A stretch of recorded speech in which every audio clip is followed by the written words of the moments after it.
In this video, I'm going to tell you about how you can use these learning blocks. They're 1 centimeter cubes, 500 of them in 10 colors. How you can use those in your role-playing game. So let's switch over. I've got another camera set up. It's not as good as this. It was my old camera. So if you go back and look at my old videos, you can definitely tell the difference. But here we go. So what you've got is a bunch of different blocks. They're 1 centimeter big. And I've drawn a couple things here just to show you how they kind of work, how you can put them into your game, and they're fantastic. My buddy got me onto these, and I've been hooked ever since, especially for my own game, Pocket Fantasy role-playing game, which I did a video on. It works perfectly for them. One of the issues with a lot of old school, I don't know if it's an issue, but some people probably do, is that a lot of the maps are, in 10-foot squares instead of 5-foot squares, the way a lot of mats are. So what you can do with this is you can keep that distance, that 10-foot square per inch. And so what I have here is a mat, and you can see here I've got these guys, these four set up right here with the white, red, the blue, and the black. And what you can do is just say that the white is, let's say if you've got a cleric or something, the red's the warrior, maybe the blue is your mage or your wizard, and then the black is maybe your thief. So up ahead, they're coming down this hallway here, and they've come across maybe some goblins, the light green, and then you've got the dark green maybe for a big an orc or a chieftain or something like that. So if you think about it, these four here are taking up the 5-foot squares that would normally be in a 10-foot square. So 10 foot from there to there and 10 foot from there to there. It's very easy if you just move 5 feet, just go into the next square, into that next 5, 10, 15. It's very easy for their movement. 5, 10. You see how that works? So that's how you can use these. You can draw on these as well with the dry erase. It might make a little bit of a mark. So if I do like a little, I'll do a little 1 right here. So I can mark that with a 1. I can mark this this goblin with a 1. And you can mark this one with a 2. And that way you can kind of single them out. You can also put a line on the front of them if you are playing a game where you need to know the different faces. And then you can just wipe them off. Look, there it goes. It's off, and you're ready to play. And so it's very easy to use. It comes in 10 colors, as I've written up on there, so you can see the different ones that you could use them for.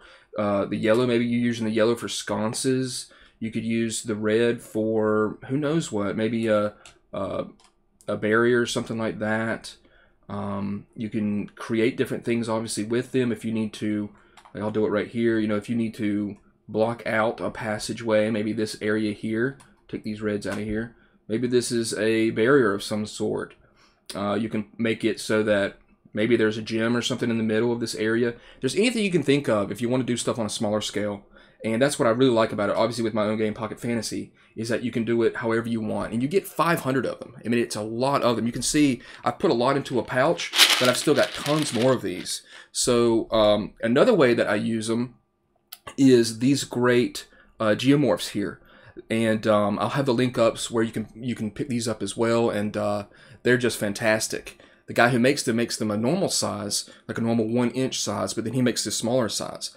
And I love the smaller size because on a bigger size, you just can't cover your whole gaming table with normal big old pieces of paper tiles. I mean, you can do a smaller area, but with these, you can do a huge area and really show off your dungeon. So what I do here is say, well, the yellow one's going to be the players group, and here's a group of orcs in this next room. And, it shows where you are. You're exploring the different room. You come to this door. Maybe you've killed these guys, and then you open up the door. There's a table here. I mean, it's very easy to just do without having to break out big pieces of either a mat or a board or whatever you're using, and just use it like this to denote where you are. Maybe there was something here that you needed to remember. You could put this here.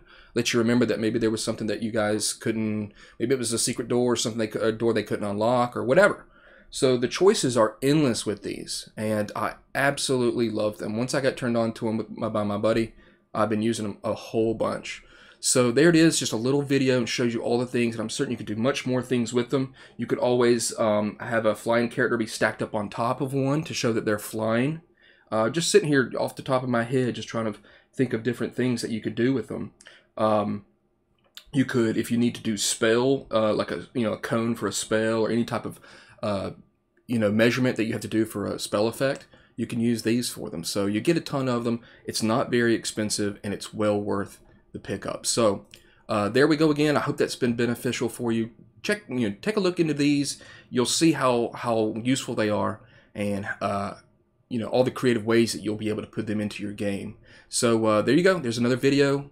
Check this out, and there's just a little tip, something you might not even think of could be used into a role-playing game. These things are excellent. So there you go. I'll see you next time for the next video. Thanks.